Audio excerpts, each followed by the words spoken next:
É mais uma mensagem que eu tenho certeza que o Senhor vai falar ao teu coração.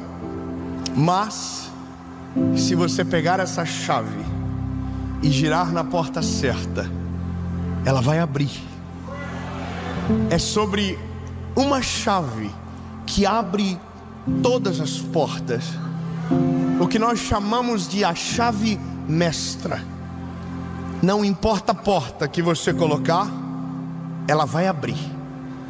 Então, lindo, eu não sei se você vai ter coragem de sair dessa mensagem, mas se eu fosse você, ficava até o final, eliminava as distrações e se preparava para tomar decisões radicais, mas que vão fazer você viver milagres extraordinários. Amém? Mas antes de ir para a mensagem, eu preciso te pedir uma coisa muito importante.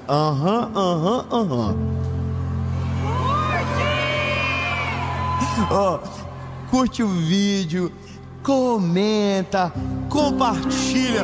Aliás, eu vou te sugerir um comentário para você fazer já no começo agora, para nós ver se você tá ligado ou não. Comenta assim: hashtag time de segunda.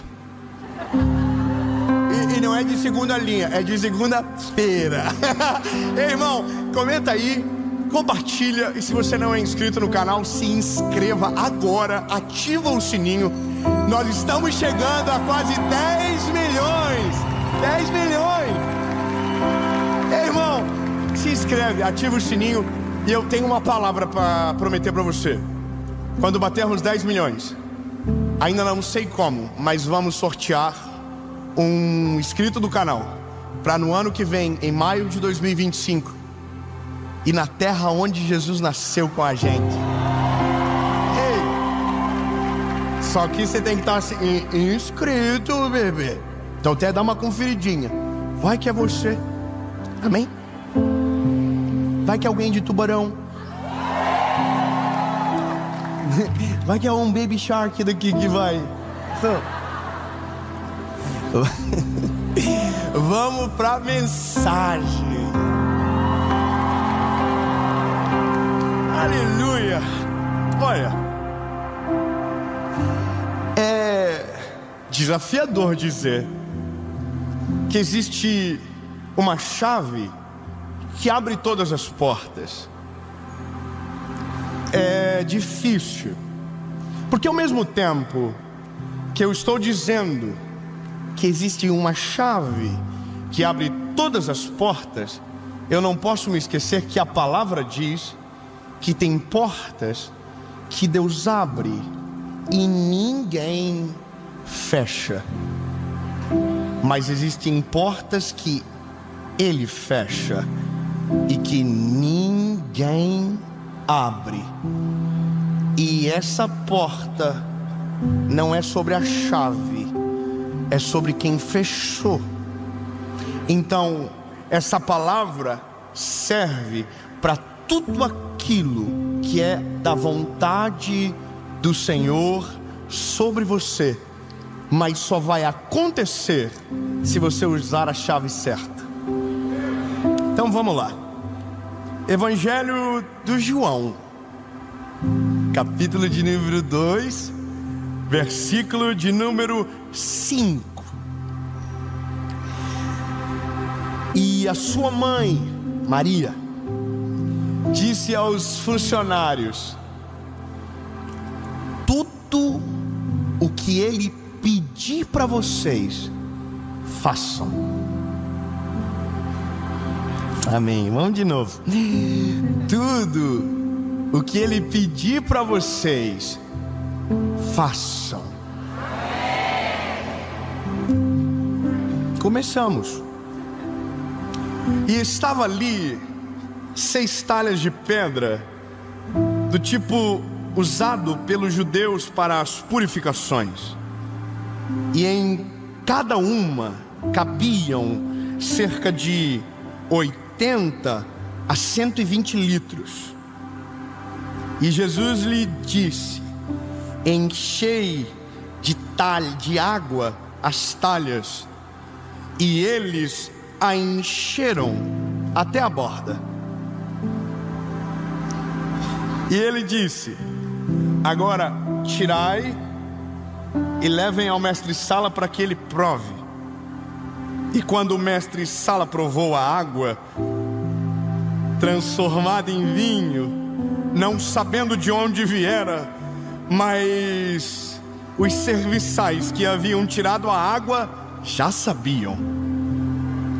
O mestre chamou o noivo e disse: todo homem no princípio apresenta um bom vinho, e quando os homens já beberam muito, então vem o pior. Mas você guardou o melhor para o final.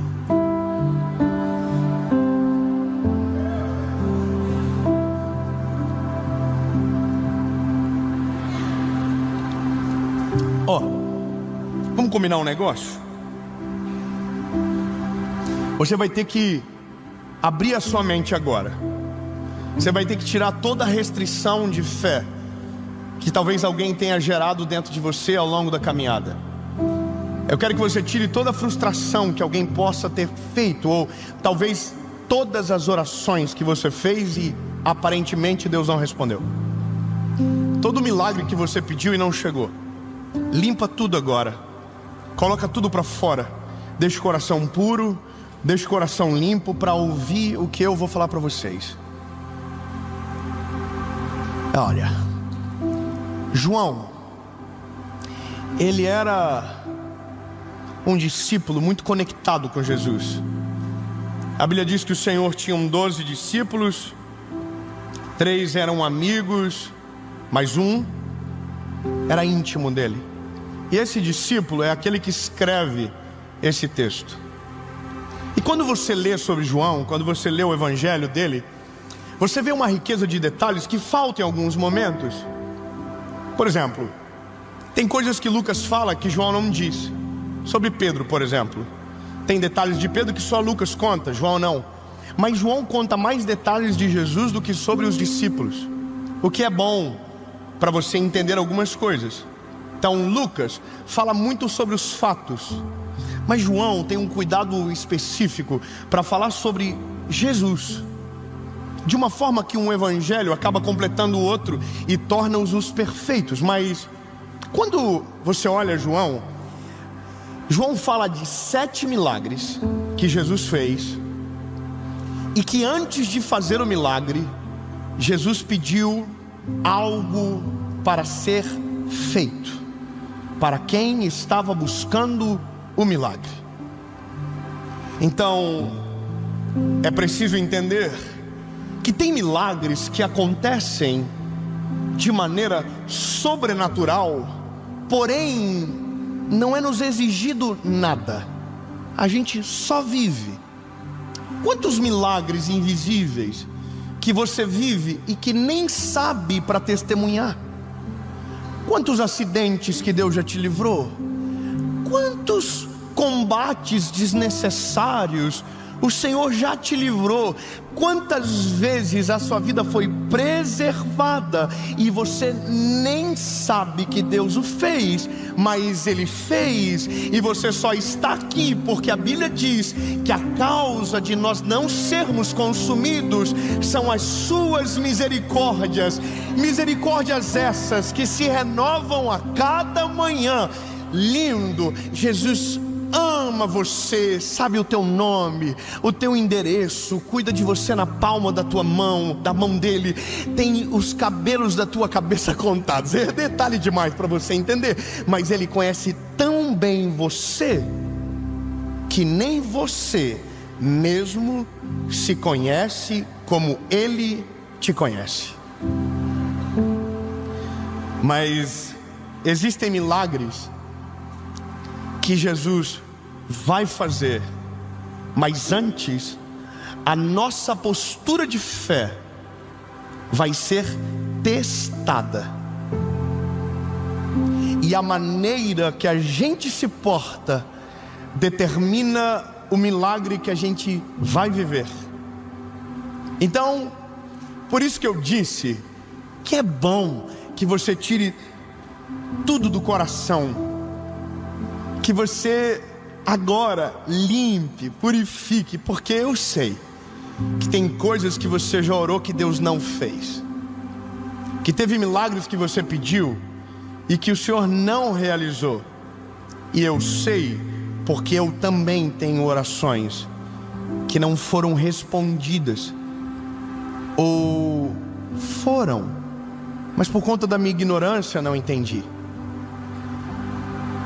Mas eu tenho vezes que fiz tudo e nada aconteceu. Já orei por doentes que não foram curados. Já orei por pessoas e que morreram. Já orei e não vi acontecer. Já pedi para que a chuva parasse e a chuva não parou. Mas também já pedi para que a chuva parasse e ela parou. Já pedi para que o Senhor Jesus curasse e Ele curou. Já vi mães estéreis dando à luz. Já vi câncer serem retirados de maneira imediata. Já diagnósticos sendo envergonhados. Eu já vi tudo e já vi os dois lados. Mas tem uma parada. A nossa maior dificuldade de crer é justamente a nossa disponibilidade em se mover para aquilo que os nossos olhos não enxergam. Então, lindo, a gente só cura, a gente só entende o que precisa quando mergulha na palavra. Na verdade, o cerne de tudo é a vontade de Jesus, o que Ele quer. E o que Ele quer reflete no que eu devo fazer. Então, examina comigo um milagre para começar. A Bíblia diz que é o primeiro milagre público de Jesus. Era um casamento em bodas de Caná da Galileia. Jesus ainda não havia sido exposto. Portanto, mesmo tendo poder para tudo, não havia sido provocado para. Seu ministério ainda não era público, mas havia uma mulher que sabia quem ele era. Maria sabia quem morava na casa dela. Maria sabia que aquele menino não era normal. Maria sabia que aquele menino carregava uma missão muito poderosa. Maria não criou um filho para viver, criou um filho para morrer na cruz do Calvário. Maria sabia de tudo dele. Sabia quem ele era, sabia o poder que ele tinha, sabia que o pai dele não era José, era o Deus dos céus e da terra. Ela sabia tudo dele, porque quando o anjo chega na casa de Maria, o anjo diz: e o reino dele não terá fim. Ele reinará para sempre, e o nome dele será Jesus. Maria sabia que 400 anos antes de ele chegar, um homem se levantou para profetizar dizendo: ele vai vir, e o nome dele será maravilhoso, Conselheiro, Deus forte, Pai da eternidade, e o principado estará sobre os seus ombros. Estava tudo escrito. Zacarias profetizou: e eis que ele vem montado em um jumento. Tudo estava escrito. Não há nada novo. Tudo que Jesus fez foi para cumprir aquilo que antes havia sido proclamado sobre ele, para que justamente aqueles que deveriam o receber tinham a certeza de quem se tratava. O problema não era o que estava escrito, mas a interpretação que se recebera. Bom, Maria sabia quem era o filho dela. E quando a Maria viu que o vinho acabou e que a festa iria de água abaixo, literalmente, porque o vinho havia acabado, a Bíblia diz que ela chamou Jesus e falou: eu sei que você pode resolver o B.O. dessa galera aqui. Aí Jesus falou: mas ainda não é chegada a minha hora. Eu imagino Maria: mas eu sou tua mãe.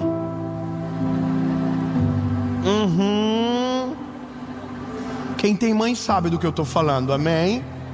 Mãe, eu não quero, o problema é seu. Mãe, mas todo mundo foi.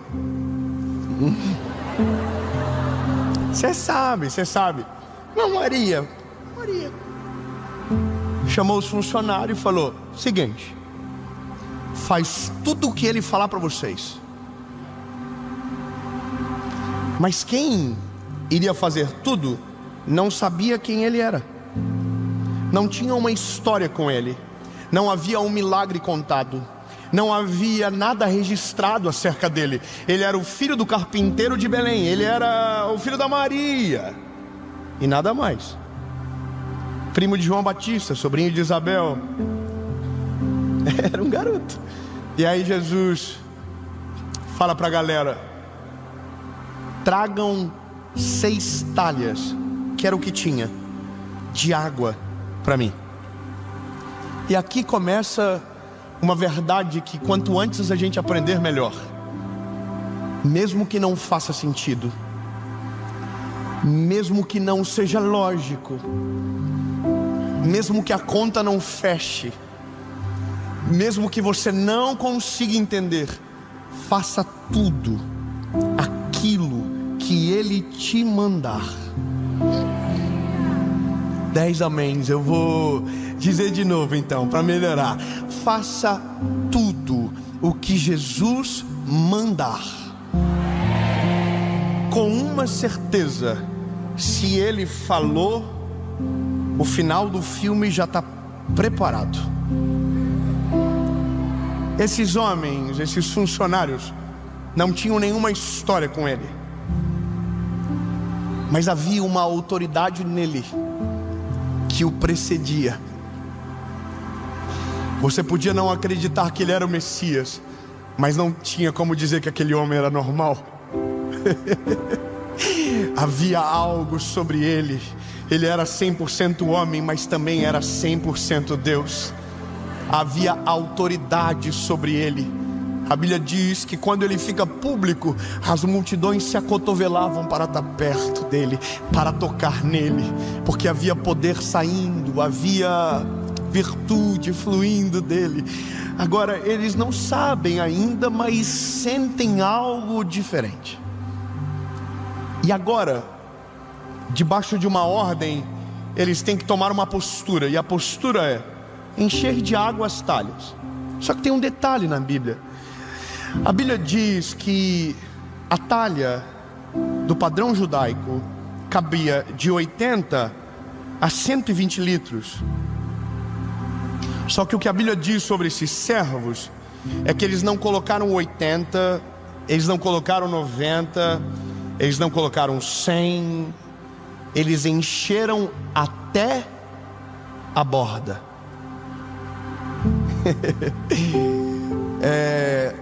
O nome disso é proatividade.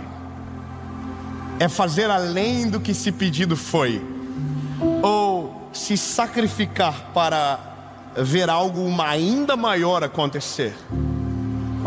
Eu não sei como é você, mas eu, quando minha mãe pedia para buscar água, para encher a jarra e deixar na geladeira, é que aqui todo mundo é rico, todo mundo toma água a voz. Mas a gente tinha a tal da Tupperware, que dura 350 anos, que a gente tinha que encher depois que tomava. Eu nunca enchia até a borda, porque quando você enche até a borda, o risco de transbordar é maior. Porém a quantidade de água, se não transbordar, também é maior. Você já começou a entender, né? Eles tinham uma opção: não vamos sacrificar nossas costas, não vamos carregar 80 litros de 120 litros de água, se a gente pode carregar 80. E veja, Jesus não mandou eles carregar 80 litros de vinho ou 120 litros de... Ele mandou encher de água. E parece ilógico, numa festa que se precisa de vinho, encher uma talha de água. Esse é o ponto. Jesus não está pedindo algo lógico, Jesus não está pedindo algo simples, Jesus está pedindo uma decisão de crer. Se você crer que eu posso fazer alguma coisa, antes de eu fazer, faça você. Traga o sinal que você acredita na minha frente. O quanto você trazer de água, eu vou transformar em vinho. Mas é você que vai encher a talha de água. Bom,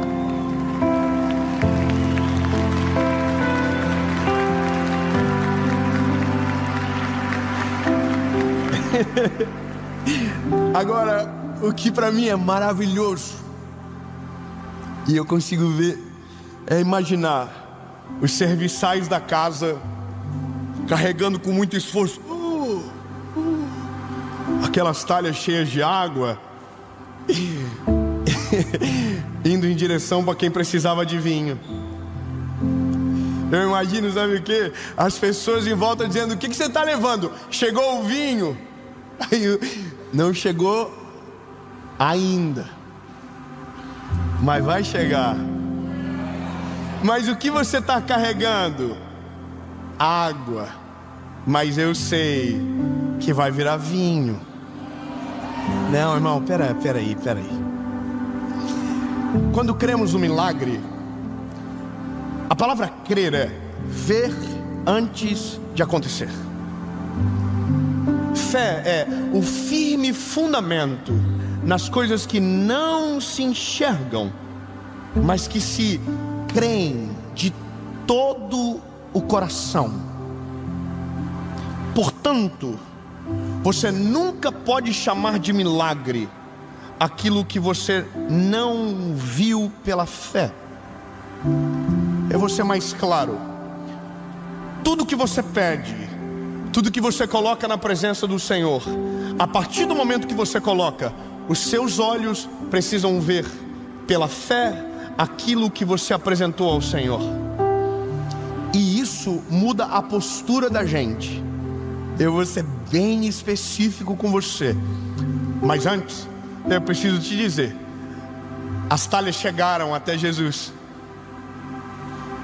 Os meninos que estavam carregando ficaram olhando para ele. Um vinho bom demora bastante tempo para fermentar. Quanto tempo vai demorar? Aí a Bíblia diz que não demorou muito.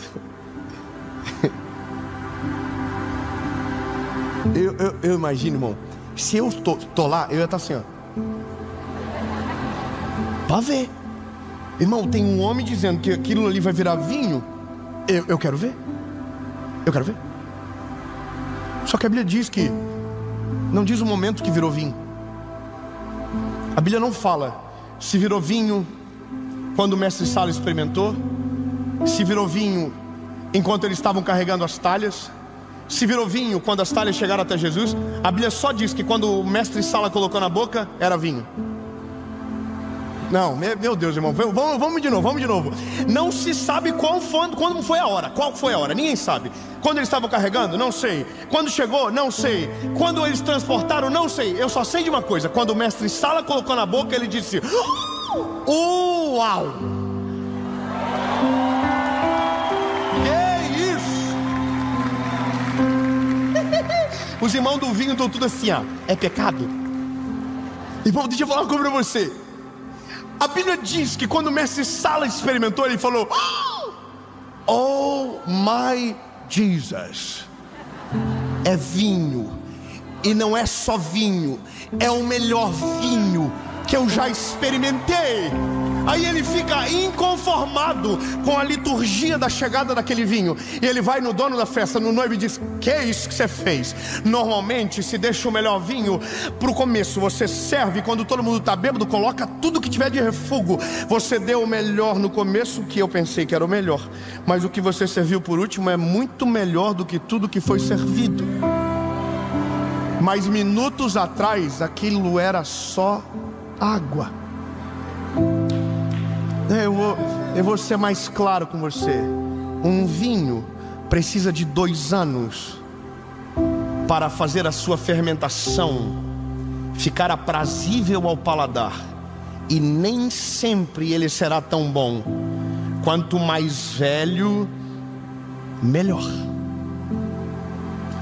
E Jesus fez o melhor vinho sem respeitar o tempo do vinho.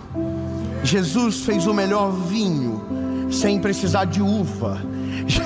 Não, ele vai ficar doido.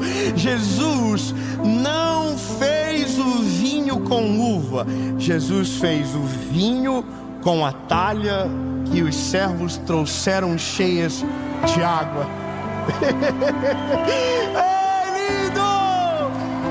Deus vai fazer com aquilo que você trazer para a mão dele, o que você apresentar para ele, e com fé se mover em direção do teu milagre. Ele é poderoso para fazer.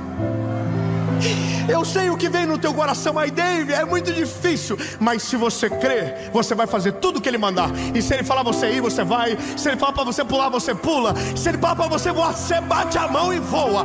Não importa, não precisa fazer sentido, mas tem que vir dele. Se vem dele, acontece. O nome dele é glorificado, o milagre chega. Mas a gente tem que aprender logo. A chave que abre todas as portas não é a fé, é a obediência. A fé vem depois, a obediência vem primeiro.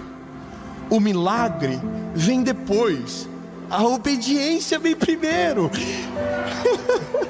Lindo, Deus não fez nada na minha vida enquanto eu não obedeci Ele naquilo que Ele estava me pedindo. E tudo o que Ele me pediu, mesmo doendo, mesmo tendo vergonha, mesmo morrendo de medo, eu fiz. E tudo aquilo que eu obedeci, o milagre dele derramou sobre mim. Mas não dá para transformar. Até dá, mas aqui não. Se a talha não estiver cheia de água, a obediência deles não é normal, é uma obediência extravagante. A gente não vai encher pouco, a gente vai encher até a borda.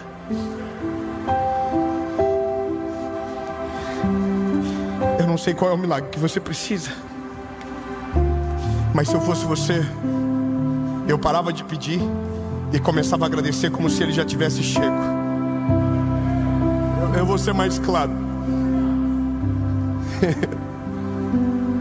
Você não vai voltar mais para dizer: Jesus, eu preciso. Você vai voltar para dizer: Jesus, eu sei que o Senhor já está fazendo. Eu sei que o milagre vai acontecer. Eu sei que o Senhor vai se mover. Eu sei que já está acontecendo. Os meus olhos ainda não veem, mas pela fé eu consigo ver. Vai acontecer no nome de Jesus. O diagnóstico vai ser vencido. A provisão vai chegar na sua casa. A crise vai ser destronada. E o nome de Jesus vai governar sobre tudo na sua história. Em nome de Jesus. Mas não dá para ver se não trazer a talha. Quando Jesus manda os discípulos colocarem as pessoas sentadas, são 5.000 homens. Não se contavam as crianças e as mulheres. 5.000 homens. Alguém disse para alimentar todo mundo 200 moedas de prata. Mas André vai para o meio do povo. 200 moedas a gente não vai conseguir, mas o que eu conseguir eu vou levar na mão dele. Ninguém tem 200 moedas de prata, mas o que vocês têm? Aí o menininho falou: eu tenho 5 pães e 2 peixinhos aqui. É suficiente, dá. Irmão, peraí. O nome disso é fator André. Ninguém viu a provisão. André enxergou a provisão em 5 pães e 2 peixinhos para mais de 5.000 homens. Deus não multiplicou antes de ele chegar e dizer: tá aqui. Sabe o que eu imagino de novo? A Bíblia diz que Jesus tomou o pão, o peixe, levantou e abençoou, colocou no cesto, deu para eles distribuíram para todo mundo. Como que multiplicou? Não diz a hora que multiplicou, não diz qual foi o momento. Ele começou a encher, não, se tinha 12 discípulos, saiu 12 cestos e era só isso que tinha. Só que ele tirava para cá, olhava para dentro, tinha mais. Tirava para cá, olhava para dentro, tinha mais. Tirava, tinha mais. E o favor do Senhor se multiplica. O favor do Senhor é sobrenatural. Vou falar com você. Quando Jesus falou comigo que era para eu abrir mão de um sonho meu, eu entrei em crise, porque eu não queria. O que o Senhor estava pedindo é: traga minhas talhas cheias de água, solta o que você carrega e traz o que eu tenho poder para transformar. Não é tão fácil como a gente gostaria, mas é exatamente isso que move o céu à nossa direção. Quando você crê tanto que você obedece tudo para ver aquilo que Deus tem para fazer sobre você. Eu não sei qual é o projeto que você está morrendo de medo, lindo. Eu não sei qual é a planta que você tem na mão. Eu não sei qual é o sonho que você já abortou porque pensa que não pode mais. Se mova em direção ao milagre que você precisa, se preparando como se ele estivesse chegando agora. Eu vou ser claro, você está orando há muito tempo para que Deus abra as portas do céu e mude a sua vida financeira. Abre uma conta nova. Abre uma conta nova. Mas David, não aconteceu ainda. Mas quando acontecer, a conta está lá. David, eu queria tanto que o Senhor me desse uma casa. Lindo. Compra o chaveiro da chave que vai na porta e diz: Senhor, eu já fiz o comecinho, é pequenininho, mas tá aqui, Senhor. Quando o Senhor me der a chave, eu já tenho o chaveiro. Senhor, eu quero um filho. É lindo. Vai no mercado, faz pedido, compra um pacotinho de fralda e diz: Senhor, já tá aqui. Se o Senhor mandar, já tá aqui. Ei, Senhor, eu creio tanto.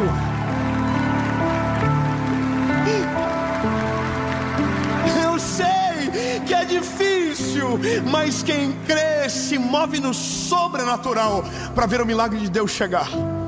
É loucura, mas Ele faz. É loucura, mas a água vira vinho. É loucura, mas 5 pães e 2 peixes alimentam uma multidão. É loucura, mas se fosse lógico, seria a gente.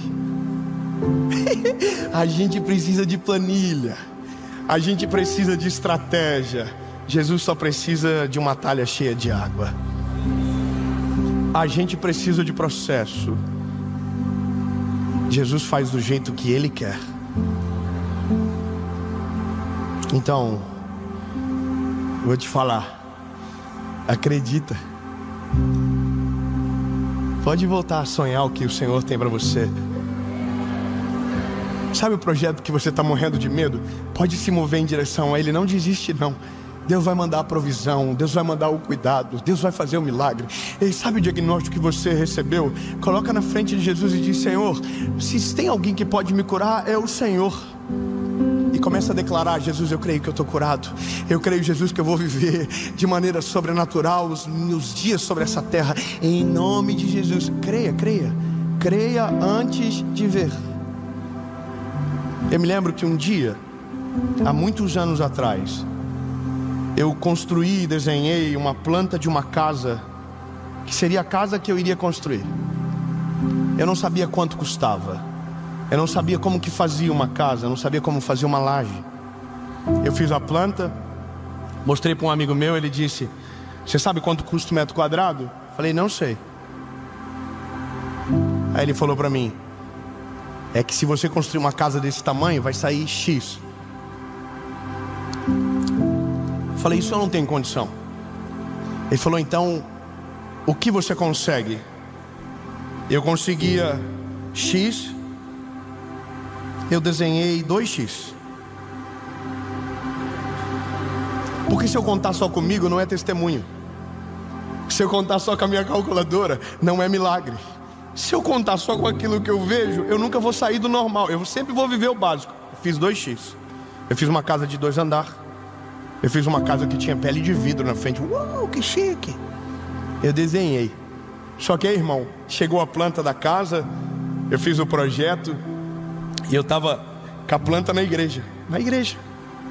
Sentadinho. Aí o culto começou. Eu olhava a planta, fechava. Meu Deus, como que isso vai acontecer, Jesus? Meu Deus, agora? Aí abria, fechava. Aí do nada uma pessoa vem atrás de mim e falou: garoto, o Senhor falou comigo e eu não sei o que é. Eu não consigo entender porque eu não sei nem o que está escrito no texto. Mas abre Esdras capítulo 10. E ele falou o versículo e ele saiu. Aí eu peguei e abri. Aí estava escrito assim: levanta-te, pois a ti pertence este negócio. Tem de bom ânimo, nós seremos contigo. Mas só veio depois que a planta estava pronta. Não, você não está entendendo, meu lindo. A casa não nasceu sem a planta. Depois que a planta ficou pronta, Deus falou: agora, deixa comigo que eu resolvo. Eu não tinha um centavo. Uma semana depois, meu carro capotou. É que Deus trabalha de um jeito diferente. Eu nunca tinha feito seguro de um carro. Aquele eu fiz. O carro estava quitado. E o dia que bateu, era o dia anterior, eu havia quitado o seguro também. Você não quer glorificar? Eu vou falar o que Deus fez. O valor que entrou do seguro, eu encontrei o construtor. Dei na mão dele. Falei: toca-lhe o pau. Faz no que dá. Ei, só que escute, eu tinha a provisão para o começo e não tinha mais nada para o final. Só que o dia que eu dei o passo, a provisão começou a chegar de uma maneira como nunca antes havia chego. A conta dava X, o Senhor mandava X. E quando eu vi, a casa estava pronta, mas antes de acontecer, era só uma planta na mão de um garoto sem condições. Mas como eu me movi em direção à palavra, o Senhor falou: eu vou fazer. Irmão, fala para quem está do teu lado: se move em direção do teu milagre. Ele vai fazer, em nome de Jesus. Amém.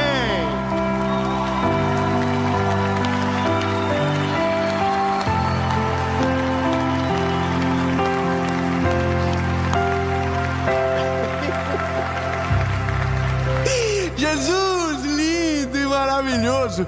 Nós não só cremos que o Senhor vai fazer, como mudamos a nossa estratégia de viver para esperar o teu milagre chegar.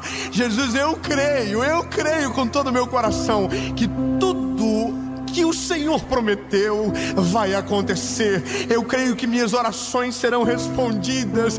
Eu creio, Senhor, que o Senhor vai se mover na direção dos teus filhos, e o milagre que tanto se espera vai chegar, porque nós obedecemos, e o que o Senhor está mandando nós vamos fazer, porque queremos glorificar o teu nome através da nossa obediência e ver o milagre através da nossa fé, em nome de Jesus.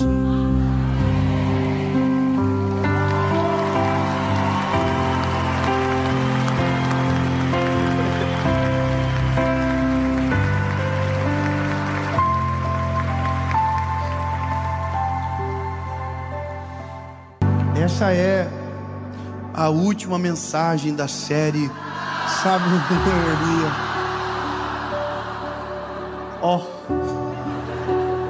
Eu quero muito que você fique comigo até o final, mas pode ter certeza, nessa altura do campeonato já deve ter uma série nova nascendo, e Deus tem algo novo para você.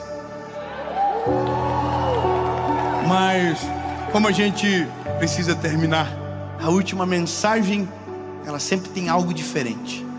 E essa mensagem nasceu dentro de uma reunião de escola, onde Deus moeu o meu coração com uma palavra, e que eu quero que você viva isso comigo. Antes,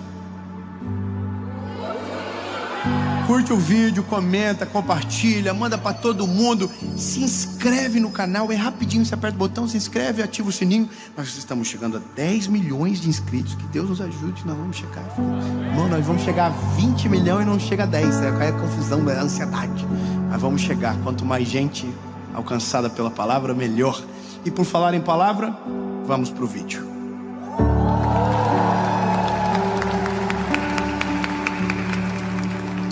Atos, capítulo 3. Pedro e João estavam subindo juntos ao templo na hora da oração. Estava sendo carregado um homem coxo desde o ventre de sua mãe, o qual diariamente colocava-se à porta do templo, chamada Formosa, para pedir esmolas aos que passavam.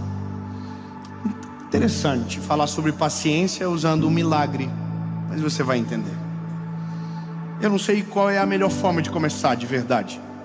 Se eu conto o milagre ou conto o porquê falar sobre esse milagre quando se trata de paciência. Talvez seja interessante ou melhor a gente falar como nasceu. Não. Será? Bom, não sei você, mas paciência é uma coisa difícil. É um pouco extinta da nossa geração, porque a gente foi perdendo à medida que o mundo ficou tudo muito rápido. Internet e tudo isso que você já sabe, que deixou a gente muito acelerado. Áudio, 2 vezes. 5 minutos ouve em 2,5. Isso é uma bênção de Deus. E a gente aprendeu a fazer o nosso cérebro ouvir em 2 vezes. E se inventarem 4, a gente vai dar conta, porque a gente está sem paciência, não é verdade? O problema é que a ausência de paciência faz a gente tomar decisões e agir de um jeito que, de uma certa forma, tira o amor da receita. A ausência de paciência me faz colocar uma velocidade no outro que às vezes nem eu estou apto ainda. Mas olha, vamos pela palavra que é melhor.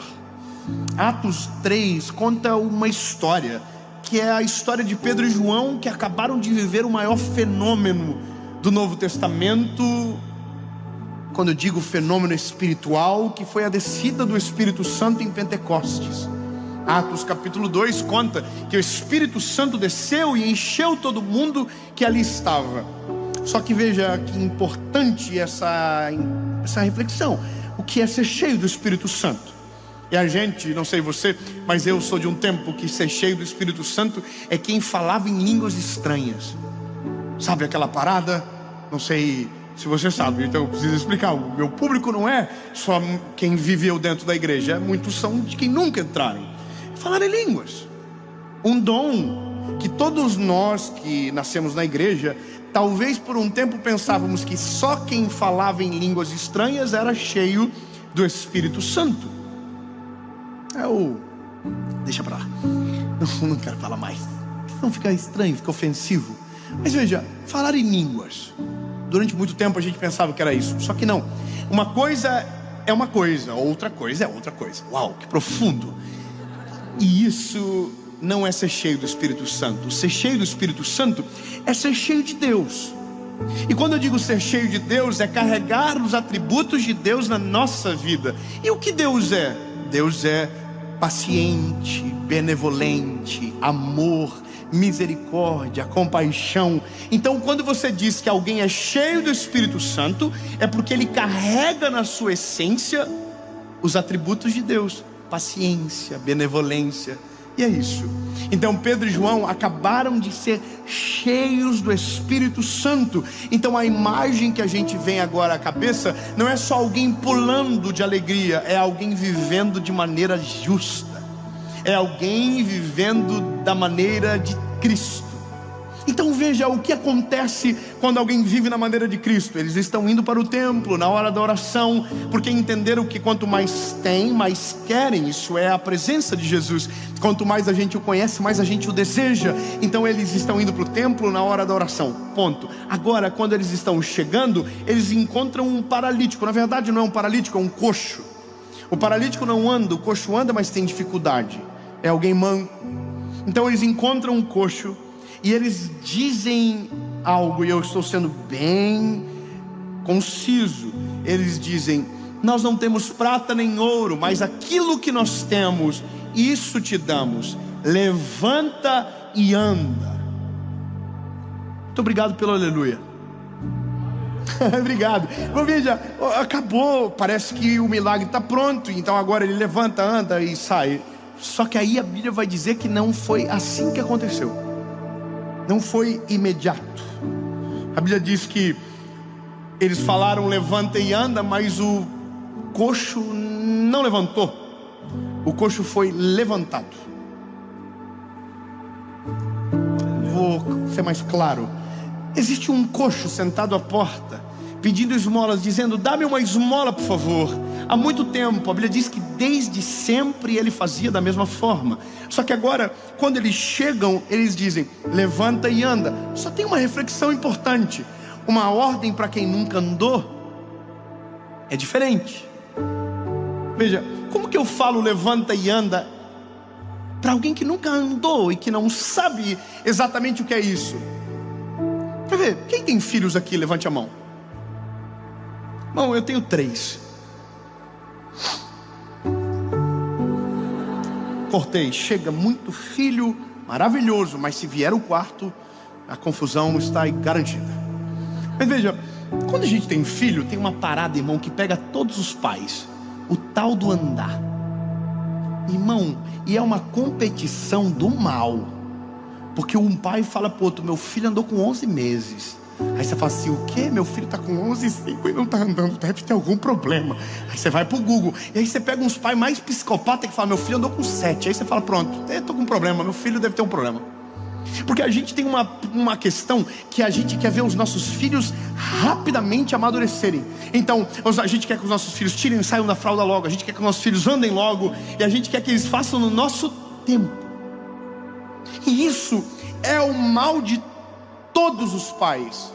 A gente não tem paciência, porque a gente já anda, a gente já saiu da fralda há muito tempo, a gente já amadureceu há muito tempo. Então a gente quer que os nossos filhos acelerem o passo, até um dia que a gente diga: que saudade de quando não andava, que saudade de quando pedia para eu levar no banheiro e limpar o bumbumzinho, que saudade. Então a gente acelera tanto que um dia descobre que fez errado e que deveria ter sido mais respeitoso. O texto é tão incrível que a Bíblia diz que eles tomaram pela mão direita o paralítico e levantaram.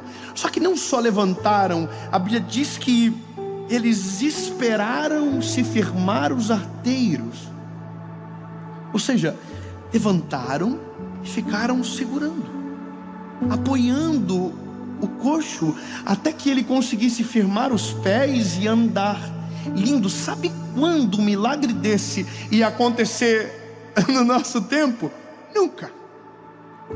A gente é muito mais afeito à esmola que jogamos pelo vidro do que parar de verdade para ajudar e ver até andar a pessoa não desgrudar dela.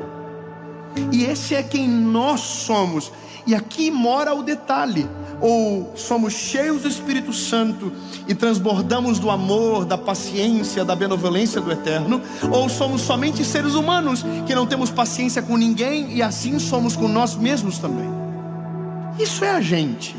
Se não tivermos o Espírito Santo, não temos paciência, nos falta misericórdia. Pelo contrário, a gente sempre tem uma palavra de juízo sobre o outro. A gente se sente superior, a gente fala mal, a gente reclama, a gente amaldiçoa, a gente não tem paciência com os outros.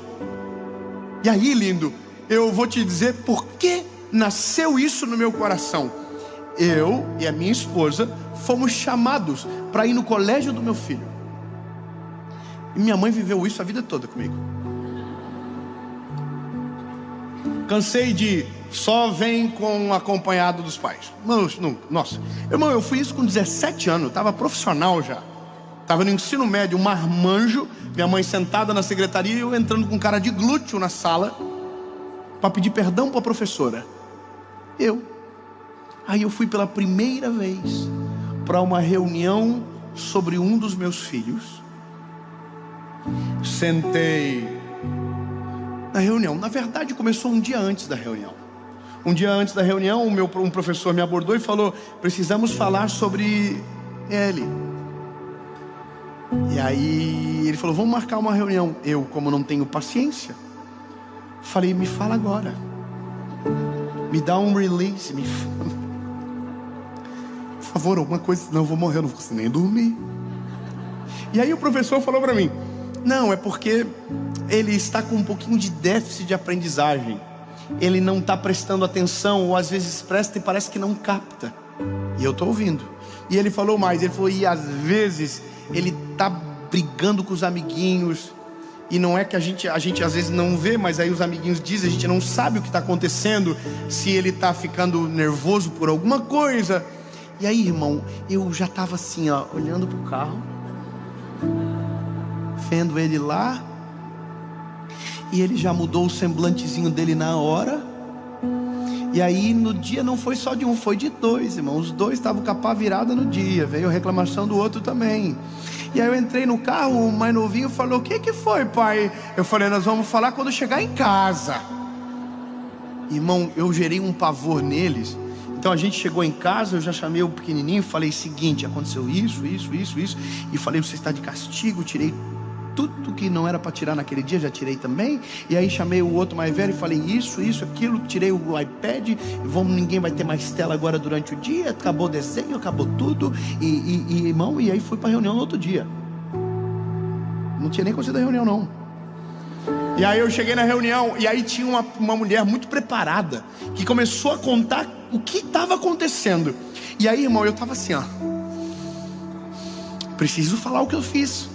Mas daí eu pensei: não vou falar o que eu fiz, vou falar o que eu vou fazer. Pegou? Aí, irmão, ela contou tudo, eu falei: eu sei o que eu vou fazer. E aí comecei a falar o que eu fiz, dizendo que ia fazer, entendeu? E aí, irmão, ela só fez assim, ó: não faz isso não.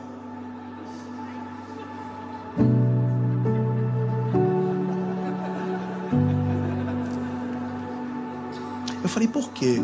Ela falou: porque se você fazer dessa forma, você vai perder ele. Você vai sufocar ele. Ele não vai melhorar. Ele vai piorar. Lindo. Aquela professora falou aquilo para mim. O Espírito Santo entrou dentro daquela sala e falou comigo: já pensou se eu fosse contigo da mesma forma? Já pensou se eu te tratasse com a mesma energia e com a mesma velocidade? Você não iria me suportar. E aí, irmão, eu de verdade, eu saí dentro daquele colégio arrasado comigo, destruído por dentro. Cheguei em casa, chamei os meus filhos e disse: o pai precisa mudar uma parada que o pai fez. E comecei a mudar a conversa com eles. Mas naquele dia Deus me fez me lembrar desse coxo, que não precisava sair correndo, porque nunca havia andado. Então ele tem gente cheia do Espírito Santo que tem paciência para esperar ele amadurecer as pernas, criar força dos músculos, para então poder andar. E glória a Deus, que Deus não é da mesma maneira que a gente. Deus é o único que conhece todas as nossas falhas, todos os nossos pecados, todos os nossos segredos, todos, e mesmo assim escolheu nos amar. Da mesma maneira, sabendo tudo, nos amou de maneira inteira e completa. E não só amou com palavras, mas entregou o Filho na cruz do Calvário para salvar eu e você. E isso é o verdadeiro amor. Paciente, porque sabe esperar a hora certa de chegar. Benevolente, porque perdoa, apaga passado. Misericordioso, porque a gente não merece, mesmo assim faz. Já pensou se Deus fosse comigo e com você da mesma velocidade que nós somos com os outros? Não estaríamos aqui. E aí eu entrei numa crise na minha vida com Deus e comecei a me lembrar de quem eu sou e o que já fiz. Me lembrei de tanta coisa e comecei a imaginar: se eu fosse o Deus dos céus, o castigo que eu estaria não teria saído até hoje. Eu já teria desistido de mim há bastante tempo, porque eu sei quem eu sou.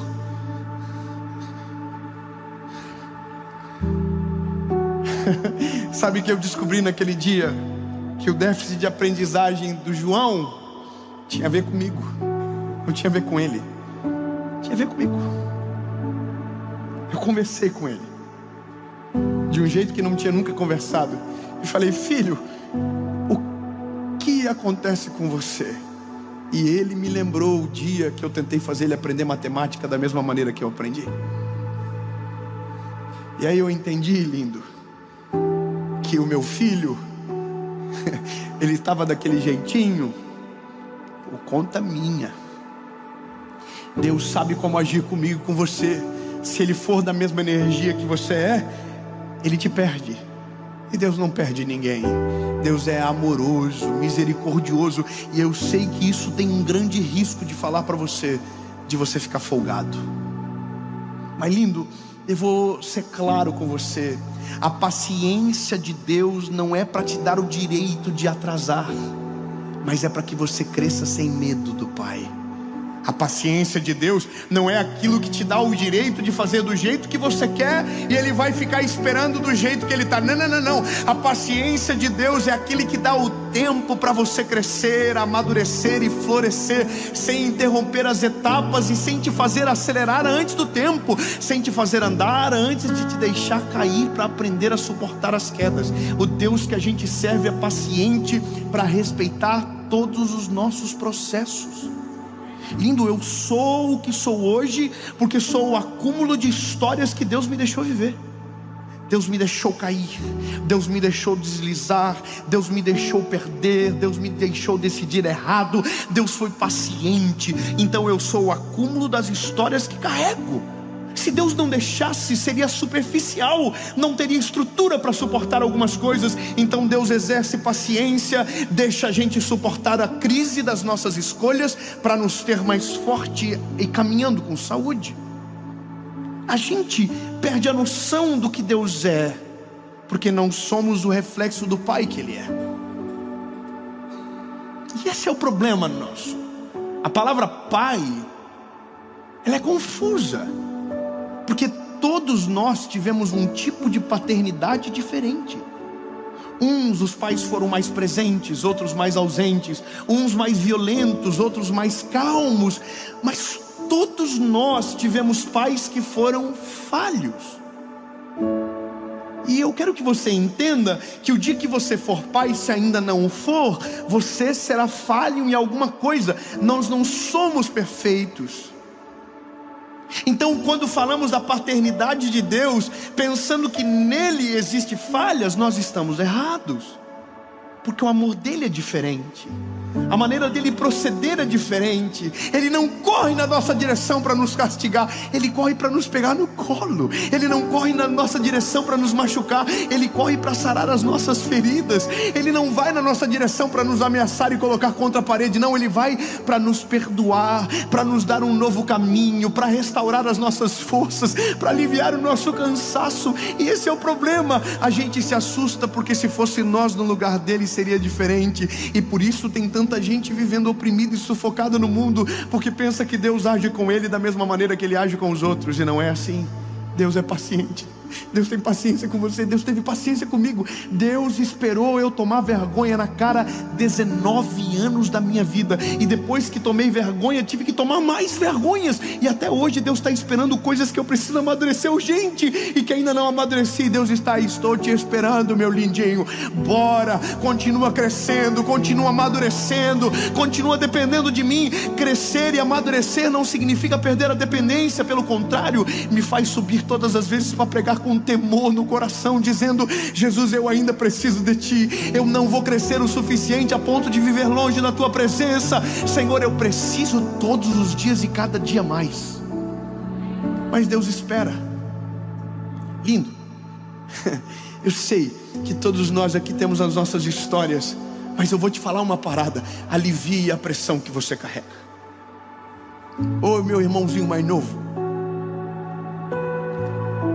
bebê da família, bebê da casa, que acabou de chegar agora na presença de Jesus, de boa, você não precisa ter a mesma intensidade de que alguém que caminhou mais tempo do que você. E relaxa, deixa os irmãos mais velhos para lá. Sabe qual que é o nosso problema às vezes? É porque o pai é paciente e os irmãos são revoltados. Você já viu? O pai nos espera e os irmãos não deixam a gente não. Irmão, eu sou um evangelista. Meu povo, minha galera, é muita gente que começou agora, que acabou de conhecer Jesus, chegaram agora no time, acabaram de conhecer Jesus, mas ainda estão tudo perdido. Tem uns que fazem umas coisas que só Jesus. Eu sou da galera, irmão, que faz tanta coisa que... Ai, meu Deus do céu. E tem gente que vem brigar comigo. Olha aí, ó, tá vendo? Te acompanha, mas faz umas bandidagens aí, ó. O povo gosta de confusão, irmão. O povo não tem paciência com os irmãos mais novos, não. Aí os irmãos mais velhos estão atormentando e o pai está dizendo assim: deixa ele crescer em paz. Eu não vou fazer ele andar agora, deixa. Imagina, é igual eu chegar para os meus filhos e dizer: você vai ter que andar agora, acabou de nascer, não tem nem dente na boca. Então, lindo, alivia a pressão e deixa Jesus trabalhar dentro de você do jeitinho dele. Eu não estou falando que você pode pecar, lindo, claro que não, bobão. Ai, porque então não pode. Mas se você tropeçar, ele não vai correr para te ferir, ele quer te perdoar. Ele quer trazer você para perto. Ele não quer expulsar você de casa. Eu vi um vídeo esses dias que eu apavorei. Chega para o teu filho e diz que você vai mandar ele para fora. Não vou mandar.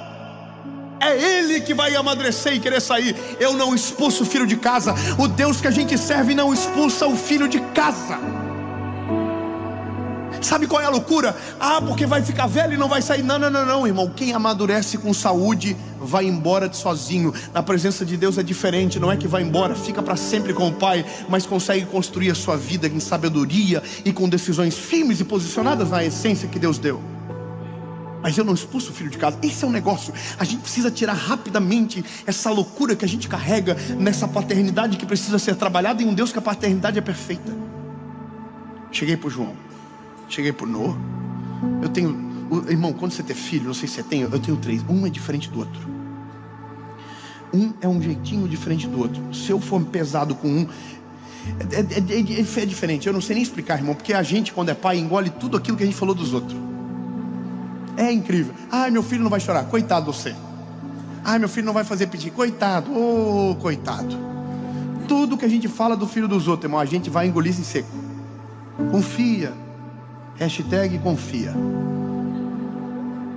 E aí, um dia você descobre que cada filho tem o seu tempo, que cada um cresce de um jeito.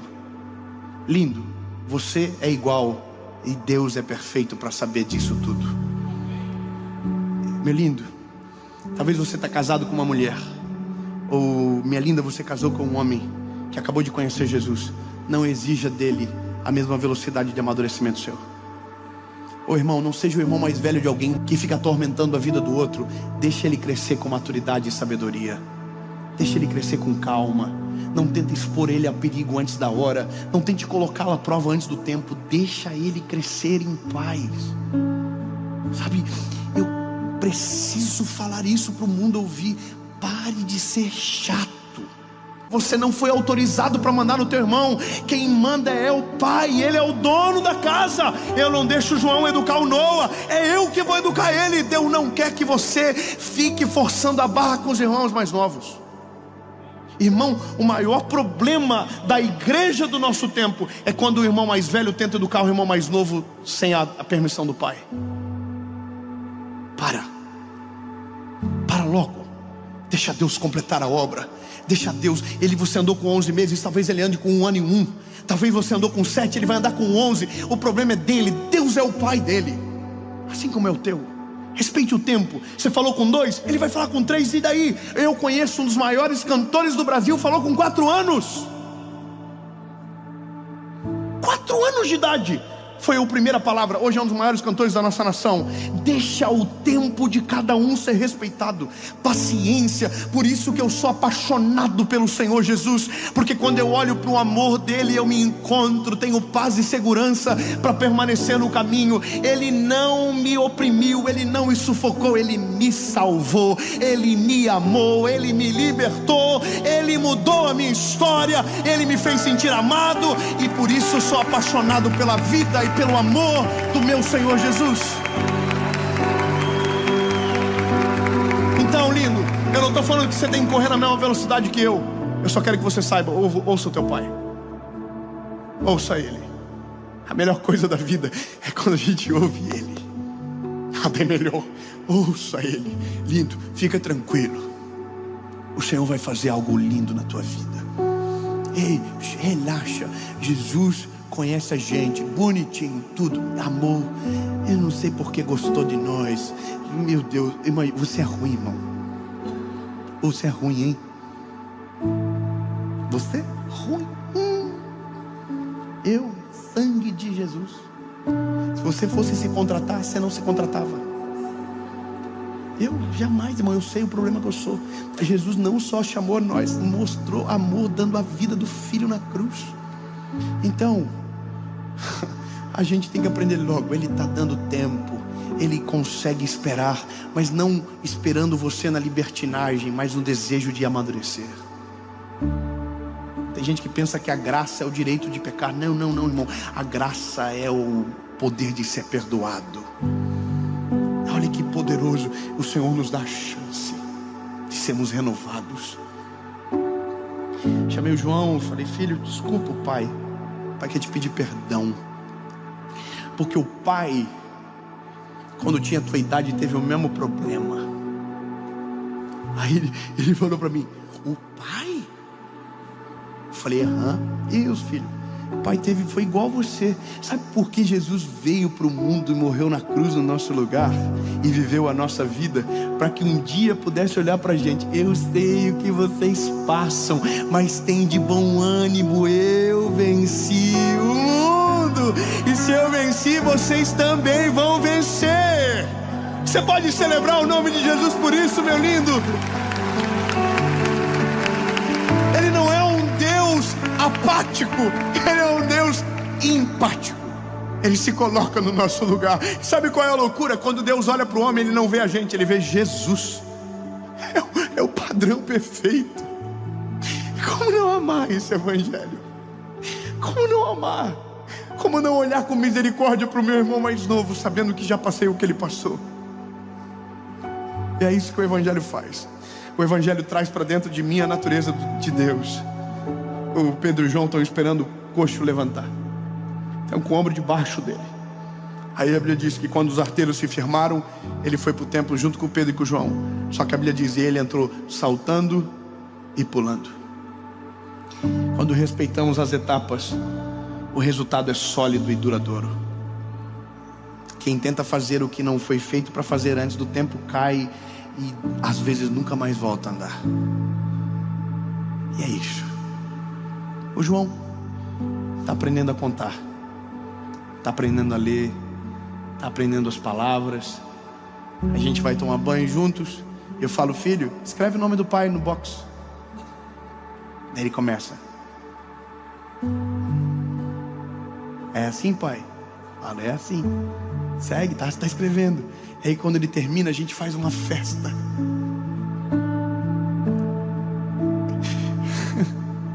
E aí eu fico imaginando o Senhor comigo, Deus comigo e com você.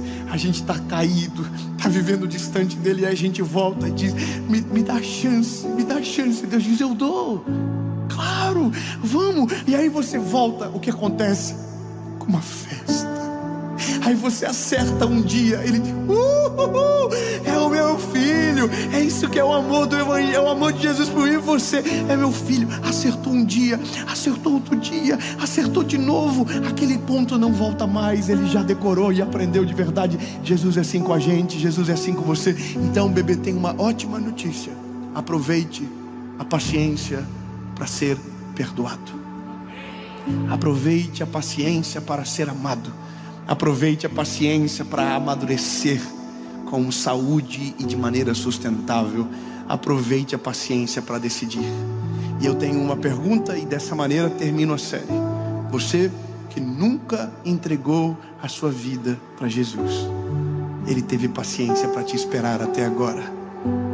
Chegou a hora, meu lindo. Ah, mas eu acredito em tudo. Então esse é o problema. Quando você conhece Jesus, você descobre: não precisa de mais nada. Entregue o seu coraçãozinho para Ele. Foi embora, desistiu, o paizinho te trouxe de volta. Então volta para Ele. Volta para casa, bebê. Você não foi feito para viver longe da presença do Pai. Não é sobre a casa, é sobre o Pai que é o dono da casa. Volte para Ele. 2 perguntas e uma resposta. E é você que decide. Tenho que mudar muito? Não. Ele tem paciência para te receber do jeitinho que você é, e tem poder para mudar tudo que em você é. Poder, amor, para te transformar de dentro para fora. Mas só você que decide, porque o convite está pronto. Eu estou à porta e bato. Aquele que ouvir a minha voz e abrir a porta, eu entrarei e farei morada. Olha como é paciente. Ele é o dono da porta, da casa, do morador da casa. E mesmo assim, bate na porta. A decisão é sua. A decisão é sua. Eu vou contar até 3. Se a sua decisão for sim, você levanta a mão e a gente vai fazer a maior festa que esse lugar já viu. 1, 2, 3. Levante a mão se você está tomando essa decisão.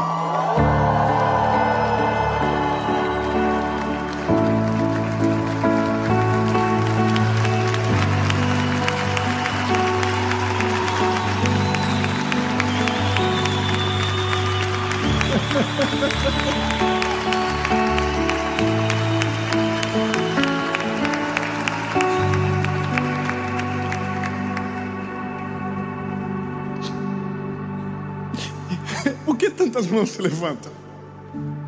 É porque tem algo que constrange mais do que o medo. O amor. É o amor que constrange mais. Nada é mais poderoso do que o amor. O amor vence o medo, lança fora, transforma, muda o homem, constrange a ponto de nos fazer melhorar sem dores. O João está melhorando sem dores, o Noah está melhorando sem dores, e eu só tive as dores das crises que escolhi, porque o Pai sempre quis um plano perfeito, assim como quer para você. Sua decisão é sim, sua decisão é sim. Você vai repetir comigo uma oração, palavra após palavra, e aí fechamos a série Sabedoria. Diga comigo: Senhor Jesus, eu reconheço que sou falho e pecador. Me perdoa pelos meus pecados. Apaga o meu passado e escreve uma nova história. Eu nunca mais serei o mesmo. A partir de hoje, eu sou propriedade única e exclusiva sua, em nome de Jesus.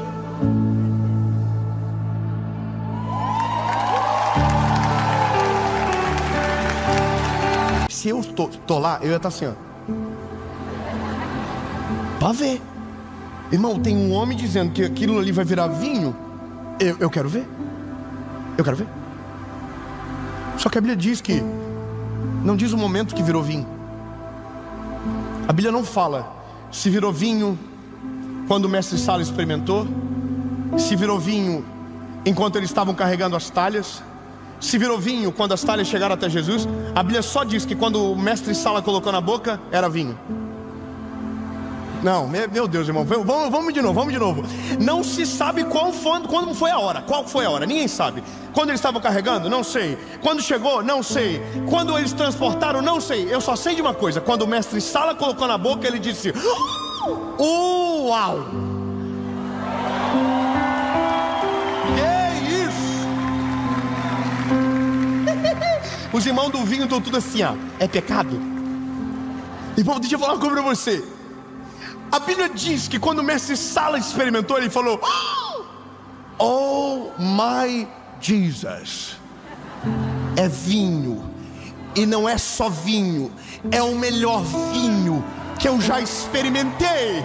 Aí ele fica inconformado com a liturgia da chegada daquele vinho, e ele vai no dono da festa, no noivo, e diz: que é isso que você fez? Normalmente se deixa o melhor vinho pro começo. Você serve quando todo mundo tá bêbado, coloca tudo que tiver de refúgio. Você deu o melhor no começo, que eu pensei que era o melhor, mas o que você serviu por último é muito melhor do que tudo que foi servido. Mas minutos atrás aquilo era só água. Eu vou ser mais claro com você. Um vinho precisa de 2 anos para fazer a sua fermentação ficar aprazível ao paladar. e nem sempre ele será tão bom. Quanto mais velho, melhor. Jesus fez o melhor vinho sem respeitar o tempo do vinho.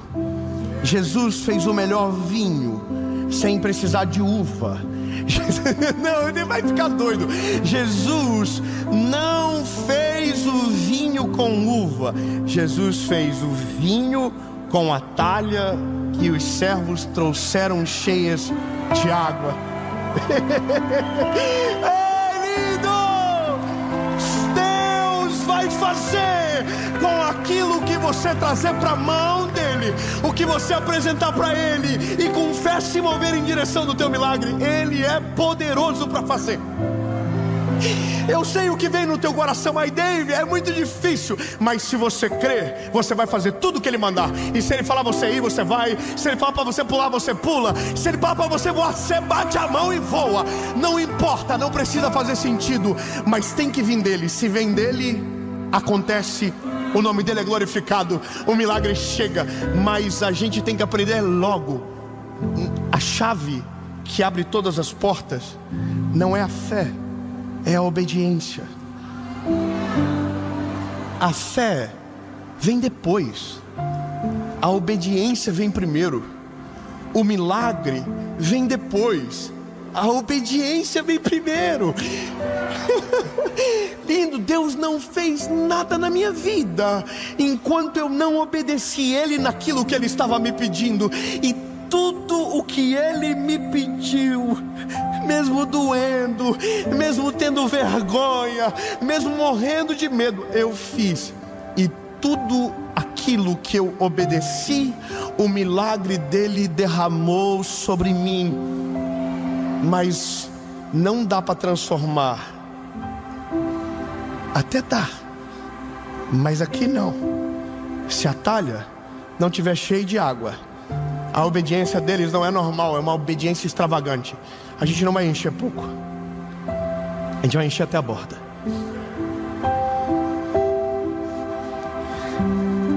Eu não sei qual é o milagre que você precisa, mas se eu fosse você, eu parava de pedir e começava a agradecer como se ele já tivesse chego. Eu vou ser mais claro. Você não vai voltar mais para dizer: Jesus, eu preciso. Você vai voltar para dizer: Jesus, eu sei que o Senhor já está fazendo. Eu sei que o milagre vai acontecer. Eu sei que o Senhor vai se mover. Eu sei que já está acontecendo. Os meus olhos ainda não veem, mas pela fé eu consigo ver. Vai acontecer no nome de Jesus. O diagnóstico vai ser vencido. A provisão vai chegar na sua casa. A crise vai ser destronada. E o nome de Jesus vai governar sobre tudo na sua história.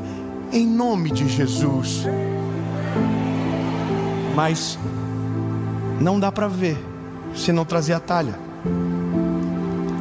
Quando Jesus manda os discípulos colocarem as pessoas sentadas, são 5.000 homens.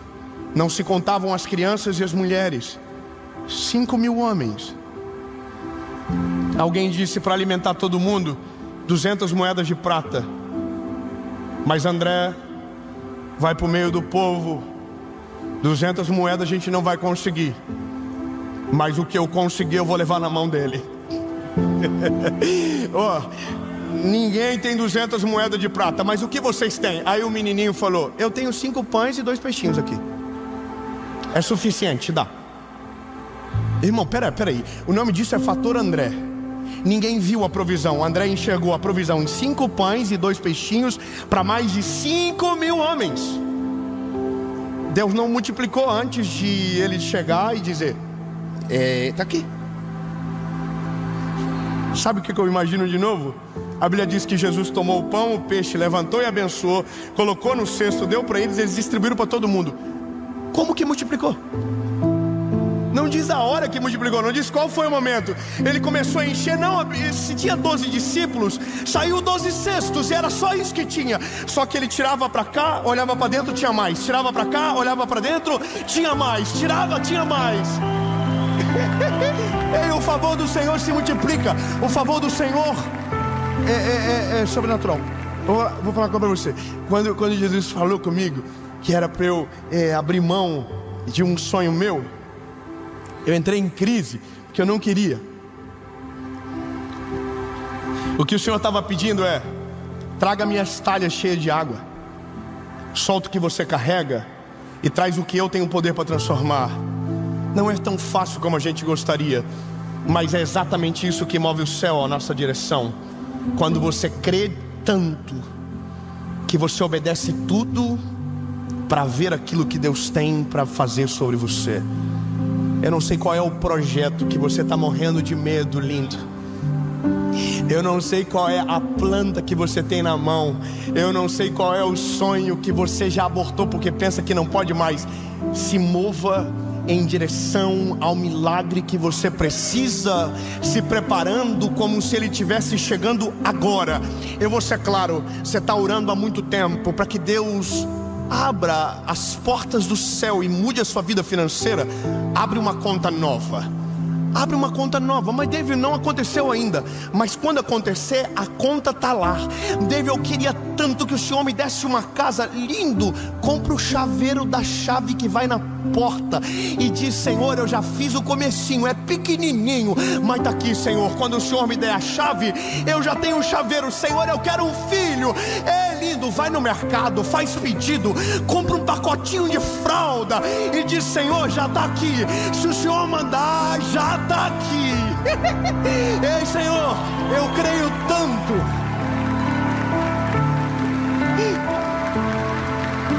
Eu sei que é difícil, mas quem crê se move no sobrenatural para ver o milagre de Deus chegar. É loucura, mas Ele faz. É loucura, mas a água vira vinho. É loucura, mas 5 pães e 2 peixes alimentam uma multidão. É loucura, mas se fosse lógico, seria a gente. A gente precisa de planilha, a gente precisa de estratégia. Jesus só precisa de uma talha cheia de água. A gente precisa de processo. Jesus faz do jeito que Ele quer. Então, vou te falar, acredita. Pode voltar a sonhar o que o Senhor tem para você. Sabe o projeto que você está morrendo de medo? Pode se mover em direção a Ele, não desiste não. Deus vai mandar a provisão, Deus vai mandar o cuidado, Deus vai fazer o milagre. E sabe o diagnóstico que você recebeu? Coloca na frente de Jesus e diz: Senhor, se tem alguém que pode me curar, é o Senhor. E começa a declarar: Jesus, eu creio que eu estou curado. Eu creio, Jesus, que eu vou viver de maneira sobrenatural os dias sobre essa terra. Em nome de Jesus. Creia, creia. Creia antes de ver. Eu me lembro que um dia, há muitos anos atrás, eu construí e desenhei uma planta de uma casa, que seria a casa que eu iria construir. Eu não sabia quanto custava. Eu não sabia como que fazia uma casa, eu não sabia como fazia uma laje. Eu fiz a planta, mostrei para um amigo meu, ele disse: você sabe quanto custa 1 metro quadrado? Falei: não sei. Aí ele falou para mim: é que se você construir uma casa desse tamanho, vai sair X. Falei: isso eu não tenho condição. Ele falou: então, o que você consegue? Eu conseguia X. Eu desenhei 2x. Porque se eu contar só comigo, não é testemunho. Se eu contar só com a minha calculadora, não é milagre. Se eu contar só com aquilo que eu vejo, eu nunca vou sair do normal. Eu sempre vou viver o básico. Eu fiz 2x.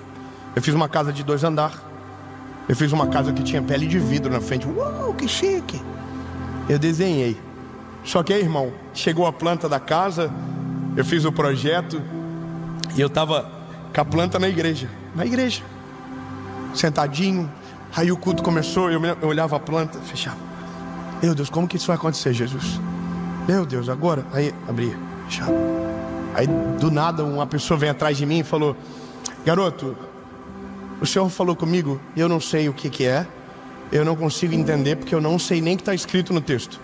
Mas abre Esdras capítulo 10, e ele falou o versículo, e ele saiu. Aí eu peguei e abri, aí estava escrito assim: levanta-te, pois a ti pertence este negócio. Tem de bom ânimo, nós seremos contigo. Mas só veio depois que a planta estava pronta. Não, você não está entendendo, meu lindo. A casa não nasceu sem a planta. Depois que a planta ficou pronta, Deus falou: agora, deixa comigo que eu resolvo.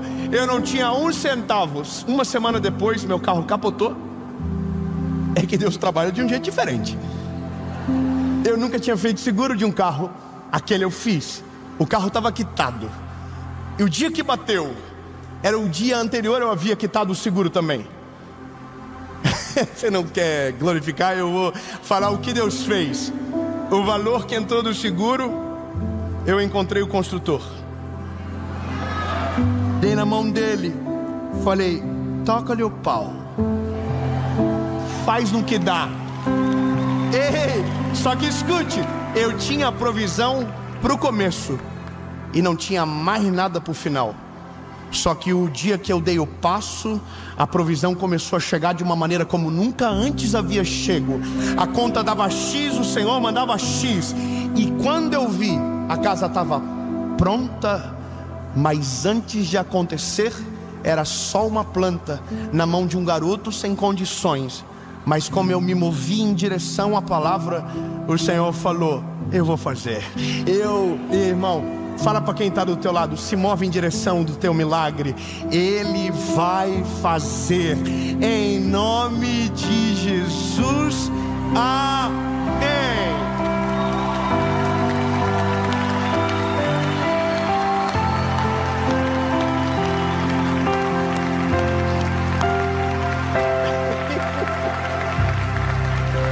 Jesus, lindo e maravilhoso. Nós não só cremos que o Senhor vai fazer, como mudamos a nossa estratégia de viver para esperar o teu milagre chegar. Jesus, eu creio com todo o meu coração que tudo que o Senhor prometeu vai acontecer. Eu creio que minhas orações serão respondidas. Eu creio, Senhor, que o Senhor vai se mover na direção dos teus filhos, e o milagre que tanto se espera vai chegar, porque nós obedecemos, e o que o Senhor está mandando nós vamos fazer, porque queremos glorificar o teu nome através da nossa obediência e ver o milagre através da nossa fé. Em nome de Jesus.